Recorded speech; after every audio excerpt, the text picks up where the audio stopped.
त्यामध्ये एक खूप तरुण जो मुलगा आहे बोरगावमध्ये बोरगावच्या भागात त्याचा शव प्राप्त झालेला होता. हा मूळ उमरज भागातला आहे, त्या भागातला राहणारा आहे. याच्यामध्ये तो काही कामानिमित्त या भागात आलेला होता. त्याचे काही नातेवाईक या भागात राहत होते, त्यांना भेटायला तो आला होता. तो परत ज्यावेळेस चालला होता त्यांनी माहिती देखील घरी दिली होती की मी आता परत चाललोय. आणि अचानकपणे त्याचा शव हे लोकांना भेटला आणि मग त्याच्यानंतर याच्यामध्ये त्याच्या बॉडीवरचे जे जखमा आहेत त्यांना बघितल्यानंतर असं लक्षात आला की याच्यामध्ये त्याला मारहाण झालेली आहे आणि त्याचा खून झालेला आहे. तात्काळ याच्यामध्ये 302 प्रमाणे गुन्हा दाखल करण्यात आला आणि आमची जी तपास यंत्रणा आहे ती कामावर लागली. त्याच्यामध्ये स्थानिक गुन्हे शाखा आणि बोरगाव पोलीस यांची सगळ्या टीम जी आहे त्या याच्यामध्ये कोण कोण लोक आहे, काय काय पुरावे आहेत त्याचा शोध ते घेत होते. काही गोष्टी लोकांकडनं समजत गेल्या आम्हाला आणि त्याच्यावर इंट्रोगेशन करत करत शेवटी आम्ही आरोपींपर्यंत पोहोचलो. की सगळे आरोपी जे आहे ते उंब्रज भागातले आहेत.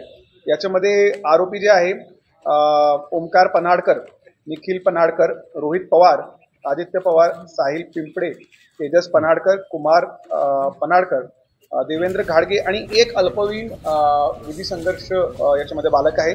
एकंदरीत 9 आरोपी या गुन्ह्यामध्ये आहे. 8 आरोपी 18+ असल्यामुळे त्यांना अटक करण्यात आलेली आहे आणि जो अल्पवयीन आहे त्याला सुधारगृहाला पाठवण्यात आलेला आहे. आणि ह्या सगळ्या आरोपींनी त्याच्यामध्ये आता कबुली दिलेली आहे की हा गुन्हा त्यांनी केलेला होता आणि हा खून त्यांनी केलेला होता. त्याच्यामध्ये जी माहिती अशी प्राप्त होतीये की हा जो मुलगा होता त्या मुलावर त्यांचा राग होता. त्या मुलाच्या बाबतीत काही गोष्टी त्यांना नाराजगी होती, त्याच्यावर त्याचा द्वेष होता त्यांचा.